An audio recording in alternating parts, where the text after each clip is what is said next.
This is a wonderful occasion for Lewis and Lewis Business School to host the 4th Mega Project Workshop. This workshop was started off in London, then went on to Australia and then Washington DC. This year is here in Rome, hosted by Lewis University, and next year we go to Stanford University. So great occasion for us to be part of a network on mega projects. Historically, infrastructure has been funded in the developed world by governments the last 100 years or so, although originally it was private, and in the developing country by multilateral agencies like World Bank, and they could fund small projects and big projects. Increasingly these days, the funding for infrastructure is coming from long-term institutional investors. They manage such large funds, sometimes up to $1 trillion, like Abu Dhabi or Norway Sovereign Fund, that they cannot make small investments. So that creates very large infrastructure projects, greater than $1 billion US.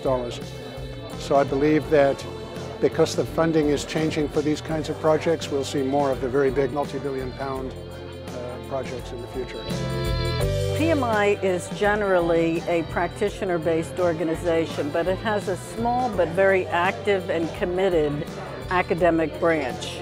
And our goal really is to support academics, faculty, researchers, and teaching where they need to be and where they want to be in order to advance the profession.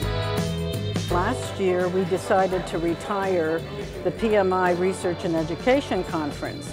And in its place, we want to support and sponsor other conferences and events where important research is being discussed. So this is one of those, and we're happy to be here for the first kind of invited workshop that we want to test out in terms of our support. It's organized by a very stellar cast of academics. This is perhaps at the moment the preeminent forum for researchers from around the world to exchange ideas and empirical data about mega projects. And so it moves the whole field of project management and infrastructure development forward.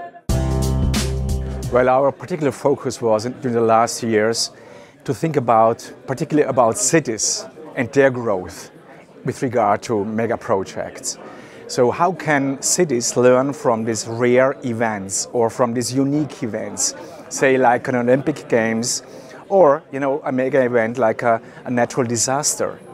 So our focus was much more on this sort of learning exercises and how learning exercises are transported from one event that perhaps took place 50 years ago to the future. There's a lot of sort of growth impulses coming from a mega event into a sector. So there were a lot of lessons to be learned for the industry, which helped them to become more competitive on an international scale.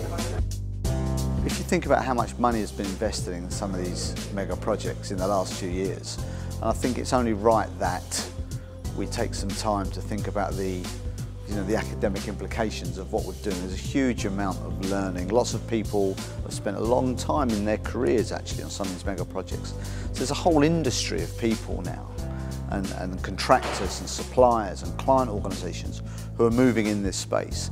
And I think what the academic environment can do for us is shine a light on those things that are transferable, the learning. So what invariably happens is people go back to their organisation, they might go overseas, they may even change organisation, and the learning sort of gets lost. It's in the industry generally, but it isn't really focused. I think what the academic community can do is really help us understand what's really going on in a very critical, objective way, and help us understand how we must capture that in a way that allows us to find where it makes sense to repeat it for future mega projects. As we know, mega projects are pretty pervasive. They across the globe. We have large mega cities. We've got large infrastructure projects. We've got large sports events. And today we're going to be again discussing between us to understand whether or not we can learn from each other. We can develop new knowledge. We can understand better. And also we can also publish better papers in academics and also practitioner journals. So great event and great people.